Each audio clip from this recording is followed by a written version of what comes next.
For those who are interested, I'm going to share the conversation I had earlier today, the 6th of January 23, with Inspector Marie Reavey regarding the conduct of Sergeant 1885 Betts on 17/12/22. But first, let me give you a bit of background info on Marie Reavey. She is based in Norwich South. She has been in the police force for upwards of 13 years. She's the chair at the Christian Police Association and leads the initiative Faith and Police Together. Reavey is also the commanding officer in charge of Operation Woodville, which pertains to the Norwich Livestock Market protest. So she is responsible for the officers that have made my life hell over the last few years, and in fact is very often the one instructing them and making charging decisions. Complaint that I emailed you about the other night, just to touch base with you, see if there's anything that you feel that I've missed as general points within the complaint, because I'm investigating that complaint. Which complaint? Because there are a lot of complaints that I've made about your lot. It's in relation to Sergeant Betts and the 17th. Ah, yes, I've got that. I can see the email now. Yeah. So I'm just kind of wanting to touch base, having sent you that email with the kind of summary points of the investigation that have been identified. Is there anything that you think is missing from that? Flippant, egotistical, rude, aggressive, petulant teenager, protesting. Yeah, the protests and protesters are not policed fairly or consistently, but I guess that's an issue I should be raising to your superior, isn't it? Since you're in charge down there. Well, it's entirely up to you. They'll send it back to me because that's where the reviews. No, I mean you are the inspector in charge, and you're the one that's orchestrating everything that's going on down there. All the discrimination, harassment, the bullying, coming to my house constantly. It's coming from higher up, I know it is. I'm afraid. And unfortunately for you guys, I'm getting a lot of traction with this now. A lot. And actually, I'm waiting for a phone call from HNK to sue again. And I'll be suing about Betts as well. So where are you at, please, with the investigation? Well, I'm in the process of reviewing all the body-worn video footage, but I'm interested to know what your kind of expectations are in relation to the complaint, really. My expectations are that he's sacked. Because he assaulted me numerous times, and if I had pushed him back, I would have been arrested. And I'll tell you this now, next time I will defend myself. Because he was absolutely appalling. His behaviour was abhorrent, completely indefensible. And the public are very, very angry. That video's been shared, 50,000 times?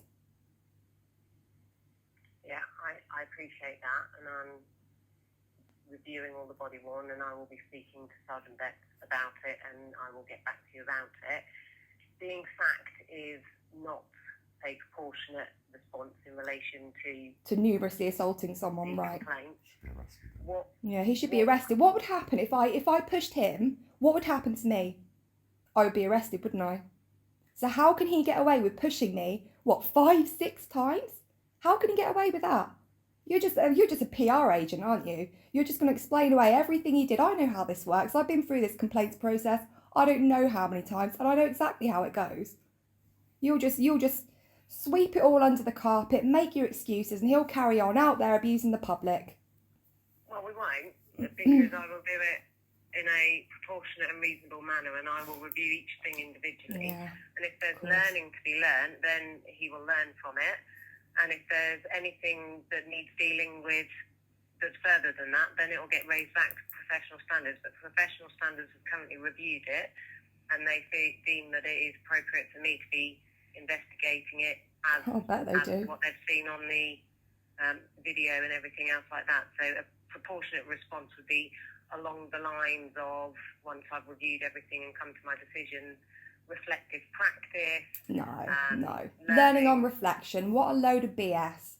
Learn on reflection. You assault a member of the public. He is a constable of the law. He should be held to the highest standards of behaviour. He has breached so much of the code of ethics, code of conduct.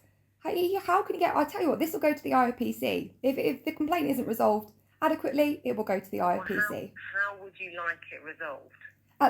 If it was up to me, he would be fired. Failing That that, is he not should be you. demoted from sergeant. He is not equipped to be a sergeant. He is unstable. You know, he was well out of his depth. If he can't even manage a small local protest with a couple of activists and some farmers, what is he doing as a sergeant? He's like an overgrown teenager.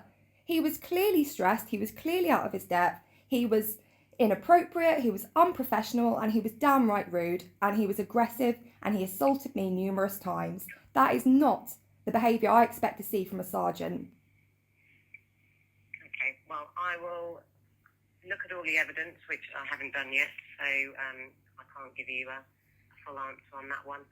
And then I will get back to you in relation to your complaint. Okay. Would you like me to phone you, or would you like me to just email you? Because I know email's your preferred means of contact. I would like it all in writing, please. One, because I'm waiting for a call from solicitors, which I very often are, because I've got about 10 cases that I'll be suing you lot for. And secondly, because I'll be documenting all of this, so I want it in writing so I can share it, because there are a lot of people who want to know the outcome of this complaint. Yeah, no problem. Okay, well, I will, I'll just follow this up and kind of summarise our conversation in an email and continue to look at it, and I'll get back to you as soon as I can. Fantastic. You have yourself a wonderful afternoon. Thank you.